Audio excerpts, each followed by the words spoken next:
বিসমিল্লাহির রহমানির রহিম। সম্মানিত এলাকাবাসী, আসসালামু আলাইকুম। ঈদ মোবারক, ঈদ মোবারক, ঈদ মোবারক।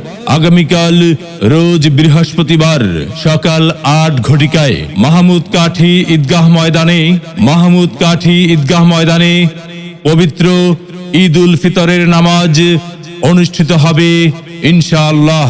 শুভেচ্ছান্তে মাহমুদ কাঠি ঈদগাহ মাঠ ইন্তেজামিয়া কমিটি।